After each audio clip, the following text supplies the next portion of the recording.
पाइनर study आप देख रहे हैं 10th क्लास का सारा मैथ का फार्मूला एक साथ, जिससे आपको 40-50 नंबर के क्वेश्चंस जरूर आएंगे। तो चलिए शुरुआत करते हैं आपका पहला चैप्टर वास्तविक संख्या से, जहां पहला फार्मूला है कि पहली संख्या गुने दूसरी संख्या बराबर होता है लसा गुने मासा, भाज बराबर भाजक गुने भागफल जो शेष। यूक्लिड प्रमेयिका में इसी को हम a बराबर बी क्यू प्लस आर, जहाँ r का मान जो होता है वो b से छोटा और 0 से बड़ा और बराबर, मतलब 0 से बड़ा और बराबर होता है, तथा a और b जहाँ धनात्मक संख्याएं हैं और इसके इक्वलट विभाजन के द्वारा, इक्वलट प्रमेयिका के द्वारा जो लागू होता है वो होता है मसा ज्ञात किया जाता है। अगला चैप्टर है बहुपद। जब अल्फा और बीटा द्विघात बहुपद A X square plus B X plus C के शून्यांक हों तो अल्फा प्लस बीटा बराबर होता है माइनस बी बटा ए, अल्फा इंटू बीटा बराबर होता है सी बटा ए, या मूलों का योगफल बराबर माइनस बी बटा ए और मूलों का गुणनफल बराबर माइनस सी मतलब मूलों का गुणनफल अल्फा इंटू बीटा बराबर सी बटा ए। इस चीज़ को आप इस तरीके से भी कह सकते हैं, इसको ए से भागा दे दीजिए, तो जैसे ही ए से भागा दे दीजिएगा तो आपको ये मिल जाएगा बी बटा ए, और इसी का जो एक सूत्र होता है वो सूत्र होता है x square minus alpha plus beta into X plus alpha into beta. तो इस यहाँ से क्या हो जाता है कि ये अल्फा प्लस बीटा के जगह पे यहाँ पे माइनस बी बटा ए हो जाता है और अल्फा इंटू बीटा के जगह पे सी बटा ए हो जाता है। तो ऐसे याद रखिए। एक फार्मूला और याद रखिएगा जो कि बहुत काम करेगा, अल्फा प्लस वन बटा अल्फा प्लस वन बटा बीटा बराबर माइनस बी बटा सी होता है। तो ये आपको ध्यान रखना है। चलिए आगे है, जब अल्फा बीटा गामा त्रिघात बहुपद इसके शून्यांक हों तो alpha plus beta plus gamma बराबर हो जाता है माइनस बी बटे। इसके लिए आपको एक चीज़ ध्यान रखना है कि इस ए से सभी को भाग दे दीजिए।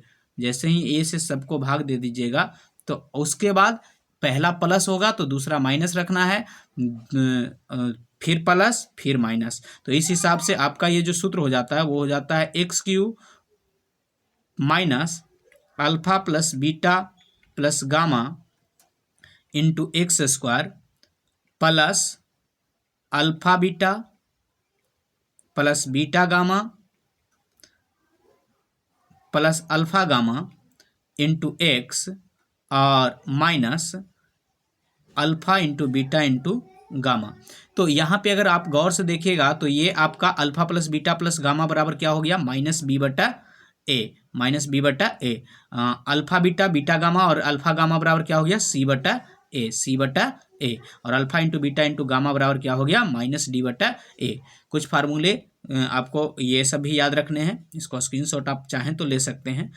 आगे है ए स्क्वायर प्लस बी स्क्वायर बराबर, आपको पता होगा, जिसका हम इस्तेमाल कर सकते हैं इस रूप में अगर आ जाए तो अल्फा प्लस बीटा का whole square minus 2 into alpha beta, और अल्फा प्लस बीटा और अल्फा इंटू बीटा आपको पहले से पता है।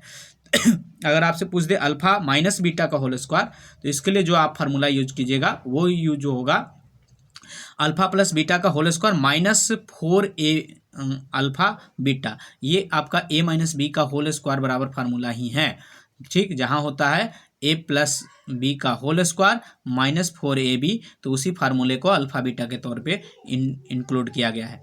अल्फा इंटू बीटा बराबर, ये स्क्वायर को उधर भेज देंगे तो ये रूट हो जाएगा, ठीक है। तो आपका अल्फा माइनस बीटा बराबर हो जाएगा root under alpha plus beta का whole square minus 4 alpha beta.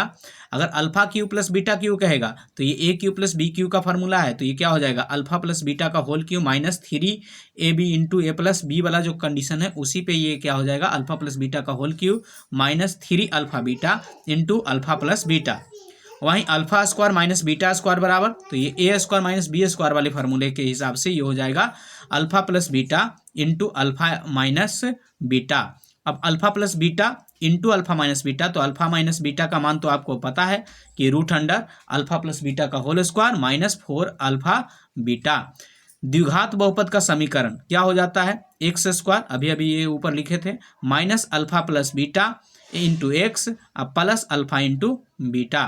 त्रिघात बहुपद का समीकरण X cube minus alpha plus beta plus gamma into X square plus alpha beta plus beta gamma plus alpha gamma into X minus alpha beta gamma, ठीक है। तो ये आपको ध्यान रखना है, इससे बहुत सारे फार्मूले आपसे बनेंगे। नेक्स्ट क्वेश्चन, नेक्स्ट है आपका एपी, जिसका कहता है ए प्लस डी, ए प्लस 2d, ए प्लस 3d, ए प्लस 4d, इस तरीके से अगर रहे तो उसको एपी में समझना चाहिए।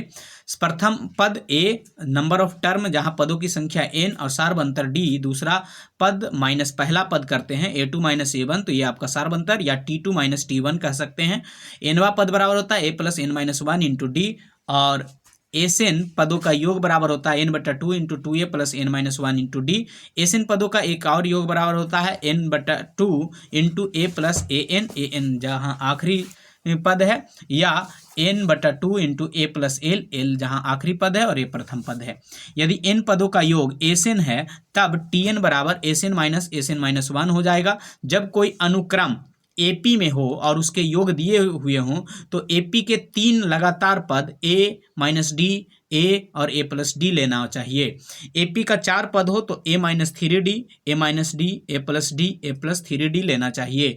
एपी का 5 पद लगातार हो तो a minus 2d, A minus D, A plus D, A plus 2d लेना चाहिए। यदि किसी भिन्न के हर का गुणनखंड करने पर केवल 2 पर पावर n या केवल 5 पर पावर m हो तो 2 पर पावर n गुने 5 पर पावर m के रूप में आए तो वह शांत आवृत्ति होगी। आगे यहाँ पे आपका ये छूट गया था 2 चर वाले रैखिक समीकरण। रैखिक समीकरण a1x प्लस b1y बराबर c1 और a2x प्लस b2y बराबर c2 हो, ये सामान्य रूप हो गया। जब प्रतिच्छेदी होगा तब a1/a2 not equal to b1/b2 होगा, इसका अद्वितीय हल होगा। ये संगत समीकरण और अविरोधी समीकरण कहलाएगा। जब संपाती होगा तो a1/a2 बराबर b1/b2 बराबर c1/c2 होगा, इसके अनंत हल होंगे। और ये संगत समीकरण और ये आश्रित समीकरण कहलाएंगे। यहाँ पे थोड़ा सा गड़बड़ दिया हुआ है, अविरोधी नहीं, ये आश्रित समीकरण कहलाएंगे। ठीक है, अविरोधी में के अद्वितीय हल होते हैं, आश्रित के अनंत हल होते हैं और विरोधी के कोई हल नहीं होता, ऐसे याद रखिए।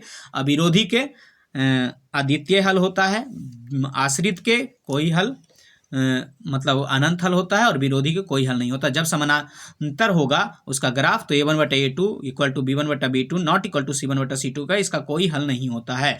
यह संगत समीकरण कहलाता है और यह विरोधी युग्म कहलाता है। ब्रजगुणन, ब्रजगुणन विधि से x तथा y का मान निकालने का सूत्र x बराबर bc माइनस bc बट्टा ab माइनस ab और 12 ठीक है। y बराबर ca minus ca, ab minus ab और 12 ऐसे याद रखिएगा। bc/ab हो जाएगा x का मान और ca/ab हो जाएगा y का मान और बाकी 12 आपको करना है। दूरी बराबर चाल गुने समय, चाल बराबर दूरी बटा समय, समय बराबर दूरी बटा चाल, इसका भी इस्तेमाल कहीं कहीं समीकरण बनाने में किया जाता है। आगे द्विघात समीकरण, इसके लिए विवेचक या विवेककर का मान d बराबर b² माइनस 4ac, जहाँ मूल या श्रीधराचार्य सूत्र जो होता है minus b plus minus √100b² minus 4ac/2a, या इसी को minus b plus minus √100d/2a कह सकते हैं। यदि d का मान 0 के बराबर तो मूल वास्तविक और समान होता है, d का मान 0 से बड़ा हो तो मूल वास्तविक और असमान होता है। यदि d का मान 0 से कम हो यानी ऋणात्मक हो तो कोई भी वास्तविक मूल नहीं होता है। आगे है आपका त्रिकोणमिति, जहाँ पे साइन थीटा बराबर p/h मतलब परपेंडिकुलर बटा हाइपोटेनस या लंब बटा कर्ण, कॉस थीटा बराबर बेस बटा हाइपोटेनस मतलब आधार बटा कर्ण, टेन थीटा बराबर लंब बटा आधार यानी परपेंडिकुलर बटा बेस, और यहाँ पे h² का मतलब हाइपोटेनस का स्क्वायर, परपेंडिकुलर का स्क्वायर और बेस का स्क्वायर, यानी कर्ण का स्क्वायर बराबर लंब का स्क्वायर प्लस आधार का स्क्वायर। कॉसेक जो होता है वो साइन थीटा का उल्टा होता है, तो ये कर्ण बटा लंब हो जाता है यानी हाइपोटेनस बटा परपेंडिकुलर हो जाता है। वहीं सेक थीटा बराबर ये कॉस का उल्टा होता है, इसलिए कर्ण बटा आधार यानी हाइपोटेनस बटा बेस हो जाता है। कॉट थीटा बराबर, अब इसको याद करने के लिए अगर आप p/h में करना चाहते हैं तो ऐसे याद कर सकते हैं, साइन का मान पापा हस, कॉस का मान बाबा हस और टेन का मान पापा बाबा दोनों हस। ठीक है, कॉसेक का मान हस पापा, सेक का मान हस बाबा और कॉट का मान बाबा पापा। ठीक है, 1/sin थीटा बराबर कॉसेक थीटा, 1/cosec थीटा बराबर साइन थीटा, 1/cos थीटा बराबर सेक थीटा, 1/sec थीटा बराबर कॉस थीटा, 1/tan थीटा बराबर कॉट थीटा, 1/cot थीटा बराबर tan theta. Sign square theta plus cos square theta का मान 1 होता है। अगर आप कॉस स्क्वायर थीटा बराबर देखें तो इसको इधर करके साइन को उधर लेके चल जाएंगे तो 1 माइनस साइन स्क्वायर थीटा बराबर cos square theta, 1 minus cos square theta बराबर साइन स्क्वायर थीटा होगा। Sec square theta minus tan square theta बराबर 1 से अगर यहाँ से आप निकालें तो 1 प्लस मतलब ये tan को उधर कर देंगे तो 1 प्लस tan स्क्वायर थीटा बराबर सेक स्क्वायर थीटा, 1 को उधर कर देंगे तो सेक स्क्वायर थीटा माइनस 1 बराबर tan square theta, cosec square theta minus cot square theta बराबर 1। उसी प्रकार से 1 प्लस कॉट स्क्वायर थीटा बराबर cosec square theta, cosec square theta minus 1 बराबर cot square theta, sine 90 minus theta बराबर cos theta, tan 90 minus theta बराबर cot theta, sec 90 minus theta बराबर cosec theta, Pythagoras प्रमेय कर्ण का स्क्वायर बराबर लंब का स्क्वायर प्लस आधार का स्क्वायर, एच स्क्वायर बराबर P square plus B square, cos 90 minus theta बराबर sine theta, tan 90 minus theta बराबर कॉट 90 माइनस थीटा बराबर tan थीटा और कॉसेक 90 माइनस थीटा बराबर सेक थीटा। कुछ अलजेब्रिक फार्मूले जो कि आपको हमेशा याद रखना चाहिए। ए प्लस बी का होल स्क्वायर बराबर a square plus B square plus 2ab, a minus b का होल स्क्वायर बराबर a square plus B square minus 2ab, a square minus B square बराबर a plus b into a minus b, a square plus B square बराबर a plus b का whole square minus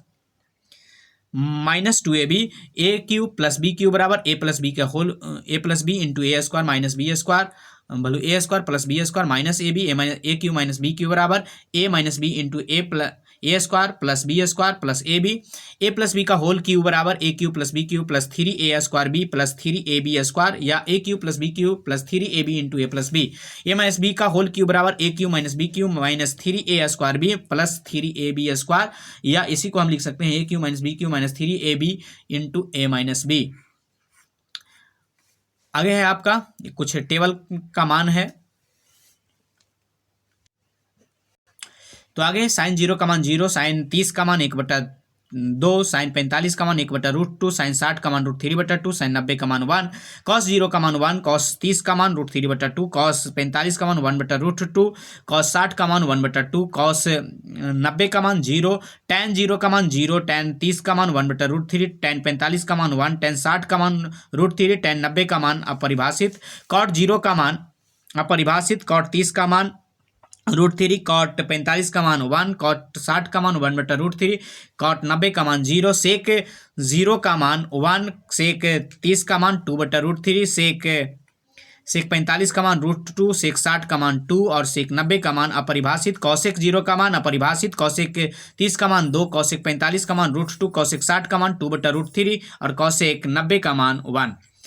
आगे है त्रिभुज triangle, समबाहु त्रिभुज का क्षेत्रफल √3/4 गुने भुजा स्क्वायर, समबाहु त्रिभुज का विकर्ण बराबर √3/2 गुने भुजा, समद्विबाहु त्रिभुज का क्षेत्रफल जिसकी बराबर भुजाएं ए और तीसरी भुजा बी दिया हुआ हो तो 1/4 b into √a square 4a square minus B square, समद्विबाहु समकोण त्रिभुज का क्षेत्रफल बराबर 1/4 गुने कर्ण का स्क्वायर, समकोण त्रिभुज का क्षेत्रफल बराबर 1/2 गुने आधार गुने ऊंचाई, अर्ध परिमाप बराबर a plus b plus c/2, Hero का सूत्र होता है त्रिभुज का क्षेत्रफल बराबर √a से into s minus a into s minus b into s minus c, चतुर्भुज का क्षेत्रफल समानांतर चतुर्भुज का क्षेत्रफल आधार गुने ऊंचाई, समचतुर्भुज का क्षेत्रफल 1/2 गुने d1 गुने d2, समचतुर्भुज का भुजा बराबर 1/2 √d1 का होल स्क्वायर प्लस d2 का होल स्क्वायर, समचतुर्भुज की परिमिति बराबर 4 गुने भुजा या 2 इंटू √d1 का होल स्क्वायर प्लस d2 का होल स्क्वायर, समचतुर्भुज का ऊंचाई बराबर d1 गुने d2 बटा √d1 का स्क्वायर प्लस d2 का स्क्वायर,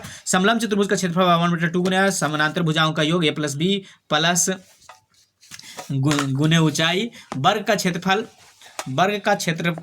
बराबर भुजा स्क्वायर, वर्ग का परिमिति बराबर 4 गुने भुजा, वर्ग का विकर्ण बराबर √2 गुने भुजा, आयत का क्षेत्रफल लंबाई गुने चौड़ाई, आयत का परिमिति 2 इंटू एल प्लस बी, आयत का विकर्ण √l square plus B square. जब तक आप अपने लक्ष्य को प्राप्त न कर लें तब तक आप बाबू सोना मोना धनिया पुदीना से दूर रहें। अच्छा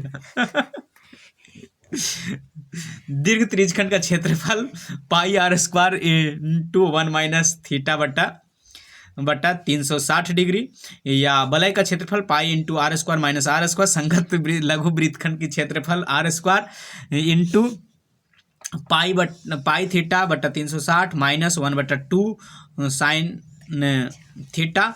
इसी को अगर विस्तार रूप में लिखेंगे तो ऐसा लिख देते हैं जो कि आसानी से याद होता है, थीटा बटा 360 गुना पाई r square minus 1/2 r square sine theta.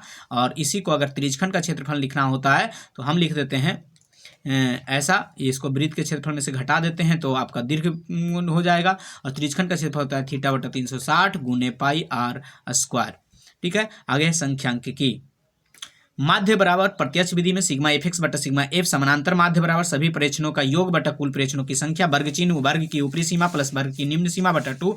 कल्पित माध्य विधि बराबर माध्य निकालने का सूत्र होता है ए प्लस सिग्मा एफ डी बटा सिग्मा एफ, जहां ए कल्पित माध्य है, ए वर्ग चिन्ह का बीच वाला लेना होता है, बीच में नहीं रहने पर आधा से एक बाद वाला लेना होता है। पग विचलन विधि द्वारा माध्य निकालने का सूत्र माध्य बराबर a plus sigma F you बटा sigma F Guna H, you बराबर डी बटा एच, डी बराबर एक्स माइनस ए। एच जहां उच्च सीमा माइनस निम्न सीमा वर्गमाप है, बहुलक बराबर L plus F one minus F zero बटा 2f1 minus F zero minus F two गुने एच, जहां एल बहुलक वर्ग की निम्न सीमा है, f1 बहुलक वर्ग की बारंबारता है, f0 बहुलक वर्ग के पहले का वर्ग की बारंबारता है और f2 बहुलक वर्ग के बाद वर्ग के बारंबारता है, h उच्च सीमा माइनस निम्न सीमा। माध्यक बराबर एल प्लस एन बटा 2 माइनस सी एफ बटा एफ गुना एच, जहां एल जो है माध्यक वर्ग की निम्न सीमा है, एफ जो है माध्यक वर्ग की बारंबारता है, सी माध्यक वर्ग के पहले का संचयी बारंबारता है, इन कुल बारंबारताओं का योग है, एच उच्च सीमा माइनस निम्न सीमा वर्गमाप है। माध्य माध्यक बहुलक में संबंध, बहुलक बराबर 3 माध्यक माइनस 2 माध्य। निर्देशांक मूल बिंदु का नियामक 0 0, एक्स नियामक को भुज कहते हैं, वाई नियामक को कोटि कहते हैं। एक्स अक्ष पे किसी बिंदु का नियामक x 0 होता है, वाई अक्ष पे किसी बिंदु का नियामक 0 वाई होता है। प्रथम चतुर्थांश का चिन्ह प्लस प्लस, द्वितीय चतुर्थांश का माइनस प्लस, तृतीय का माइनस माइनस और चतुर्थ का प्लस माइनस होता है। मध्य बिंदु का नियामक x1 प्लस x2 बटा 2, y1 प्लस y2 बटा 2 होता है। मूल बिंदु से ए पी एक्स वाई का दूरी होता है √x² प्लस y²। ए और बी के बीच की दूरी ए बी बराबर होता है √x1 माइनस x2 का whole square plus y2 minus y1 का होल स्क्वायर, या इसी को हम लिख सकते हैं x2 माइनस x1 का whole square plus y2 minus y1 का होल स्क्वायर। तीन बिंदु आपस में संरेख होते हैं यदि AC बराबर AB प्लस BC हो। त्रिभुज का केंद्रक बराबर x1 plus x2 plus x3 बटा 3 and y1 plus y2 plus y3 बटा 3। त्रिभुज का क्षेत्रफल बराबर 1 बटा 2। यहाँ पे 1 2 3 कॉम्बिनेशन चलता है, आप आसानी से याद कर सकते हैं इस तरीके से चक्री बना के 1 2 3। ठीक है, तो 1 बटा 2 x1 into y2 minus y3 plus x2 into y3 minus y1 plus x3 into y1 minus y2। आगे है आपका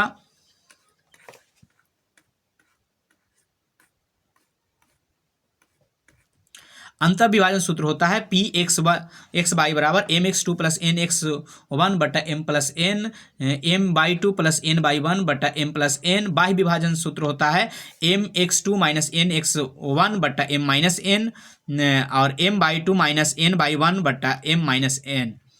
आगे प्रोबेबिलिटी प्रायिकता का मान 0 से बड़ा तथा 1 से छोटा होता है, यानी 0 1 के बीच में होता है। किसी भी प्रोबेबिलिटी बराबर नंबर ऑफ इवेंट बता नंबर ऑफ सैंपल। असंभव घटना की प्रायिकता 0, संभव घटना की प्रायिकता 1 होती है। पूरा घटना बराबर होता है प्रोबेबिलिटी ऑफ इवेंट और प्रोबेबिलिटी ऑफ नॉट इवेंट का कुल योग 1 होता है। एक सिक्के को उछालने पर संभव परिणाम 2 होता है, हेड टेल।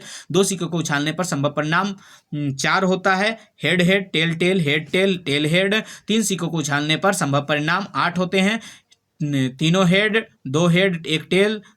इस तरीके के एक पासे को उछालने पर संभव परिणाम 6, 2 पासे को उछालने पर 36। ताश के गड्डी में 52 होते हैं, ताश के गड्डी में सभी लाल पत्ते 26 होते हैं, ताश के गड्डी में सभी काला पत्ते 26 होते हैं, ताश की गड्डी में सभी इक्का 4 होता है, ताश की गड्डी में सभी फेस कार्ड 12 होते हैं, ताश के गड्डी में सभी विदाउट फेस कार्ड 40 होते हैं, ताश के गड्डी में सभी रेड फेस कार्ड 6 होते हैं, ताश के गड्डी में सभी ब्लैक फेस कार्ड 6 होते हैं। लाल रंग का बादशाह और बेगम गुलाम 2-2 होता है और काले रंग का बादशाह बेगम गुलाम 2-2 होता है।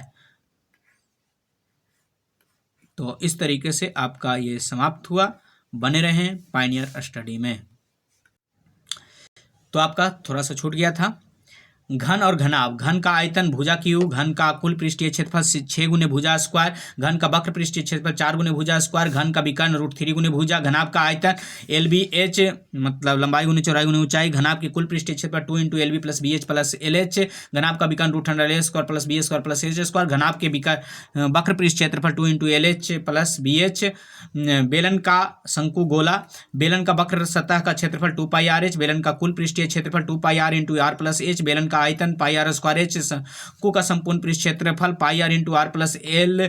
शंकु का वक्र पृष्ठ सतह πrl। शंकु का आयतन 1/3 πr²h। शंकु के छिन्नक का आयतन πh/3 into r² plus r² plus rr। शंकु के छिन्नक का वक्र सतह का क्षेत्रफल πl into r plus r। l बराबर √h² plus r minus r का होल स्क्वायर, शंकु के छिन्नक का संपूर्ण वक्र सतह बराबर pi r square plus pi l into r plus r, गोला का आयतन बराबर 4/3 पाई आर क्यू, गोले का संपूर्ण सतह का क्षेत्रफल बराबर 4 पाई आर स्क्वायर, अर्धगोले का आयतन बराबर 2/3 पाई आर क्यू, अर्धगोले का संपूर्ण सतह का क्षेत्रफल 3 पाई आर स्क्वायर, अर्धगोले का वक्र सतह का क्षेत्रफल 2 पाई आर स्क्वायर, खोखले बेलन का आयतन pi h into r square minus r square, खोखले गोले का आयतन pi 4/3 pi into r cube minus capital r cube minus small r cube, खोखले अर्धगोले का आयतन बराबर 2/3 pi into capital r cube minus small r cube. वृत्त की परिधि 2 पाई आर या पाई डी, वृत्त की क्षेत्रफल पाई आर स्क्वायर, अर्धवृत्त का क्षेत्रफल 1/2 पाई आर स्क्वायर, अर्धवृत्त की परिमिति पाई प्लस 2 आर या 36/7 आर, चतुर्थांश का क्षेत्रफल पाई आर स्क्वायर बटा 4, चतुर्थांश की परिमिति पाई आर बटा 2 प्लस 2 आर, त्रिज्यखंड का क्षेत्रफल थीटा बटा 360 गुने पाई आर स्क्वायर, त्रिज्यखंड के चाप की लंबाई थीटा बटा 360 गुने 2 पाई आर। इस तरीके से आपका पूरा फार्मूला समाप्त हुआ। आप इसका बार बार रिपीट करते रहें और एग्जामिनेशंस में अच्छे मार्क्स उठाएं।